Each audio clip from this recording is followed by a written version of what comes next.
पहली गाथा मंगलाचरण की। प्राकृत गाथा का पाठ हो गया, पद्यानुवाद का पाठ सभी मिलकर एक साथ करेंगे।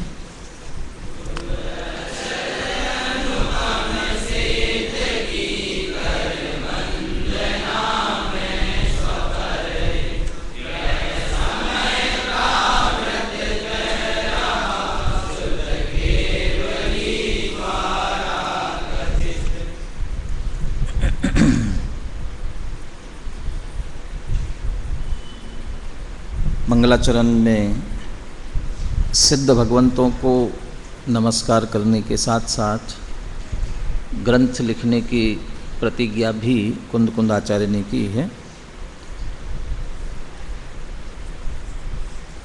जिन सिद्ध भगवंतों को नमस्कार किया है वे कैसे हैं और उन्हें किस प्रकार नमस्कार किया है, ये अमृतचंद्र आचार्य ने टीका में स्पष्ट किया। अमृतचंद्र आचार्य टीका लिखते हैं तो गुरुदेव उसके लिए कहा करते थे, अमृतचंद्र आचार्य ने कुंद कुंद आचार्य के हृदय में बैठकर भाव खोला है। मैंने वंदित्व सव सिद्धे, ये कुंद कुंद आचार्य लिख रहे हैं, लेकिन ऐसा लिखते हुए कुंद कुंद आचार्य के मन में क्या भाव रहा होगा, उस भाव को अमृतचंद्र आचार्य ने स्पष्ट किया है। तो सिद्ध भगवंतों के जो विशेषण है, ध्रुव है, अचल है, अनुपम, और साथ में गति शब्द का प्रयोग किया था, तो वह गति भी कैसी है, उसका नाम क्या है, अभी पूछ नहीं रहा हूँ, अपने को शेष टीका पूरी करनी है। लेकिन शिविर के बाद जो अगली कक्षा लगेगी उसमें सबसे पहले पूरे विषय को दोहराया जाएगा। उस समय तक आपको काफ़ी समय है अच्छी तरह से सहेतुक जो तीनों विशेषण दिए गए हैं उनकी सहेतुक सिद्धि बराबर ध्यान में रहनी चाहिए। आइए सब बड़ा पढ़ाओ भी क्यों।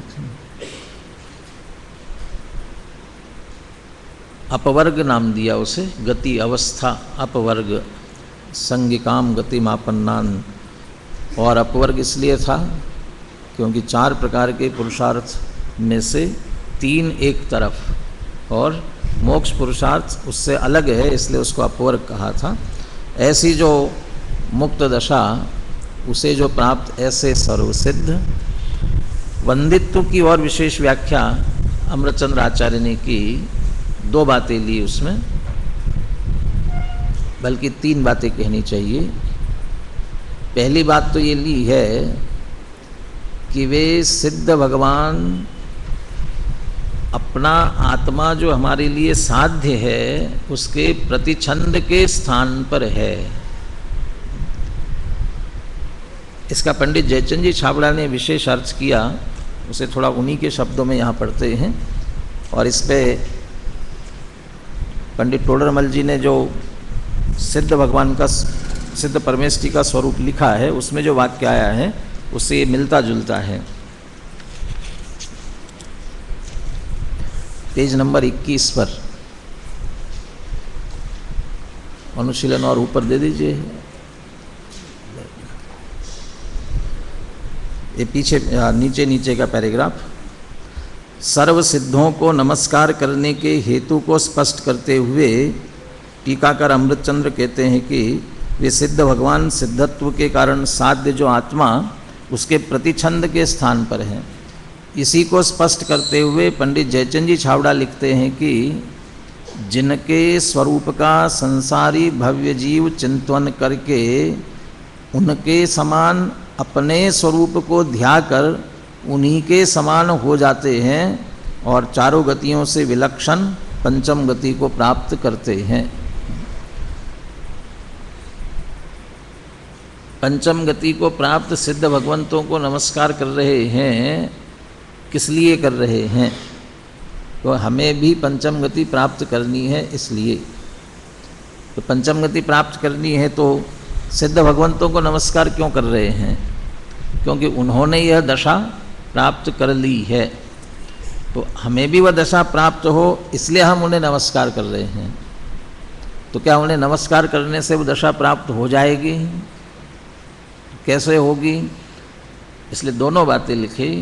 उन्हें नमस्कार करके उनके स्वरूप का संसारी भव्य जीव चिंतन करते हैं। पहले उनके स्वरूप का चिंतन करते हैं और फिर उनके स्वरूप के चिंतन से सिद्ध दशा प्राप्त नहीं होगी। उसके बाद क्या करेंगे? उनके समान अपने स्वरूप को ध्याकर, मैंने अपने स्वरूप को तो ध्याना ही पड़ेगा, बस ये है कि हमारा स्वरूप उनके जैसा ही है। इसलिए जो आदर्श कहा जाता है ना, अशरीरी सिद्ध भगवान आदर्श तुम्ही मेरे। आदर्श के दो अर्थ। आदर्श माने एक दर्पण होता है, तो दर्पण में देखा जाए क्या दिखाई देता है।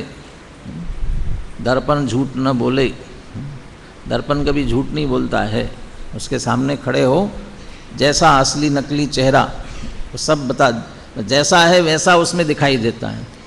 तो सिद्ध भगवान हमारा स्वरूप दिखाने के लिए दर्पण के साथ आप खड़े हो जाओ सिद्ध भगवान के सामने, तो आपका द्रव्य स्वभाव से क्या स्वरूप है ये आपको अच्छी तरह से स्पष्ट हो जाएगा। एक तो इस संदर्भ में आदर्श है, दर्पण हमारा जैसा स्वरूप है वैसा दिखाता है, ऐसे सिद्ध भगवान भी हमारा मूल स्वरूप, हमारा स्वभाव क्या है ये दिखाते हैं, इसलिए आदर्श है। और दूसरा आदर्श हम कहते हैं ना, कौन है आदर्श हमारे? सचिन तेंदुलकर कि अमिताभ बच्चन? कौन है? तो आदर्श बनाते हो ना, किसके जैसा बनना है उसको भी आदर्श बनाते हैं। तो किसके जैसा बनना है? सिद्ध भगवान जैसा बनना है। तो सिद्ध भगवान जैसा बनना है तो इस रूप में भी हमें क्या बनना, वो हमारा साध्य, उस रूप में आदर्श। हमें भी सिद्ध जैसा ही बनना है। तो सिद्ध जैसा ही बनना है तो क्या करना पड़ेगा? ये जो सिद्ध भगवान कर रहे हैं वो करना पड़ेगा। तो सिद्ध भगवान क्या कर रहे हैं? ये अपने स्वरूप में लीन है, अपने स्वरूप का ध्यान कर रहे हैं। इसलिए भव्य जीवों को भी अपने स्वरूप का ध्यान करना पड़ेगा। तो वे सिर्फ क्या करेंगे? इसको कहेंगे संकेत। वे सिर्फ हमारे लिए इसका मार्ग बता रहे हैं, मार्ग दिखाने वाले हैं कि भाई इस प्रकार से आप भी करेंगे तो सिद्ध दशा आपको भी प्राप्त होगी। तो अपने स्वरूप का, उनके समान जो अपना स्वरूप है उसका चिंतन करके उनके समान हो जाते हैं। इसलिए सिद्धत्व के कारण साध्य जो आत्मा, उसके प्रतिछंद के स्थान पर कहा। खेमचंद भाई के बहुत से सूत्र वाक्य हैं ना, तो उन सूत्र वाक्यों ने उसमें से वे इस तरह से भी कहते थे, एक घड़ी का पेंडुलम की पहले चलती थी घड़ियाँ, उसके नीचे वो पेंडुलम डुलता रहता था।